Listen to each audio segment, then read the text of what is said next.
দাদার সাথে আমার মতের একটা চমৎকার মিল আমি খুঁজে পেয়েছি। তার চিন্তাধারা, তার আচরণ, ব্যবহার এবং প্রতিষ্ঠানের তার কর্মকাণ্ডের সাথে আমি আমার মতের একটা মতৈক্য, মতের একটা মিল, মানসিক একটা প্রশান্তি খুঁজে পেয়েছি। এই বাইরে যে যা বলুন, কিন্তু আমি যেহেতু প্র্যাকটিক্যালি এখানে আসি, তখন আমি এখানে সব কিছু বুঝি, জানি, দেখতেছি। এখানে কোনো কিছুতেই কোনো বাড়াবাড়ি নেই।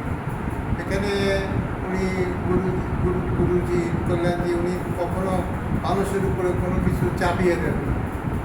উনি ওনার অভিব্যক্তিটাকে মানুষের কাছে উপস্থাপন করেন, মানুষ সেটা গ্রহণ করে এবং মানুষকে গ্রহণ করার জন্য সেটা উৎসাহিত করেন, এবং এতে মানুষ নিজের কল্যাণ বুঝতে পারে, তখন মানুষ নিজে নিজেই এটা অনুসরণ করে।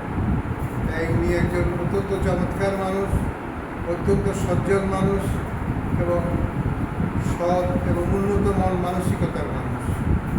আমি জীবনে অনেক মানুষের সাথে মেলামেশা করেছি, অনেক বড় বড় শিল্পপতি, ইঞ্জিনিয়ার, ডাক্তার সবার সাথে মেলামেশা করেছি, কিন্তু উনি একজন ব্যতিক্রম ধর্মের মানুষ।